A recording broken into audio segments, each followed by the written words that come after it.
We're going to look at all the buying associated fees in the next 5 minutes. Let's go.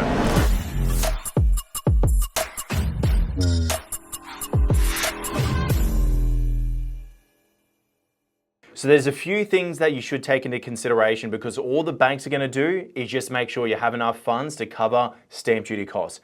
But there's a few more fees involved. So stamp duty actually pays for the transfer of ownership from one name to another.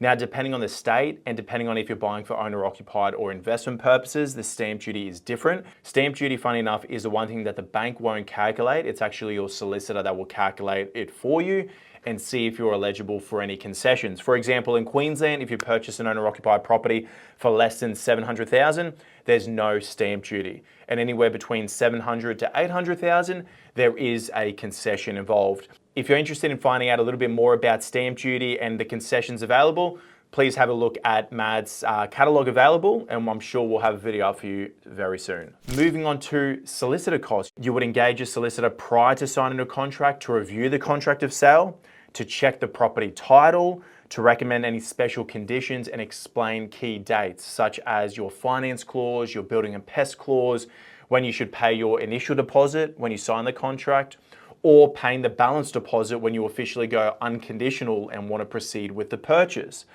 Then after you've signed the contract, your solicitor will order property searches such as council rates and water, land tax, building approvals, contamination of flooding risks. They'll also liaise with the seller's conveyancer and your bank, monitor finance approval and calculate sort of any adjustments, which moves on to the other fees. Adjustments meaning adjustments to body corp, rates, and adjustment to water. So we normally like to factor in, let's just say, anywhere between $300 to $1,000 to account for that, because what normally happens is, normally rates and water is paid in advance for a 3-month quarter, okay? If you were to settle midway through that quarter, well, it's only fair that you reimburse the seller to pay for that remaining period that you're gonna be living in the property, not the sellers. So that's an adjustment you just have to factor in as part of the settlement, and your solicitor will help calculate that for you. That's part of their job. Now moving on to building and pest inspector.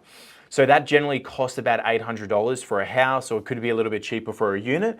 And the whole purpose of that is to make sure that the building is structurally sound and there's no safety issues. So they'll look at cracks in the walls, roof conditions, moisture problems, flooring damage or movement, faulty windows, doors, retaining walls. They'll look at building defects like poor workmanship or incomplete or unimproved renovations, waterproofing problems, electrical and plumbing. And lastly, they may look at compliance, such as they might check for any building code issues or unapproved structures such as patios, carports, sheds, make sure there is potentially even a pool inspection certificate. They also look at pest inspections, so termites, other pests such as wood decay, fungi, or rodents or any other insect issues. So in summary, the building and pest inspector will make sure that the place is structurally sound and safe and no termites running around. And it could be used as a tool to try and negotiate on the price potentially to shave off maybe $5,000 or $10,000 on settlement day if there is something that really needs to be fixed. And that's something you would discuss with your solicitor. So the next thing is potentially removalist costs. If you do need, because a lot of people forget about, removalist costs, so moving from one property to another, so that could cost about $1,000 or $2,000, so don't forget to factor that in. And lastly, some people use this, buyer's agents, so that might be something to factor in, the cost of potentially $15,000 to $20,000, and what a buyer's agent does is they help you locate property, especially if you're poor on time. So guys, that's a bit of a general summary of what sort of fees are associated with purchasing property.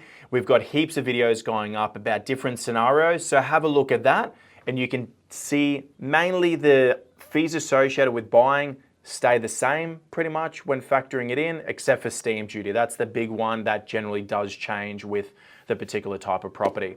If you'd like to see more videos, guys, click the subscribe button. We'd love to see you.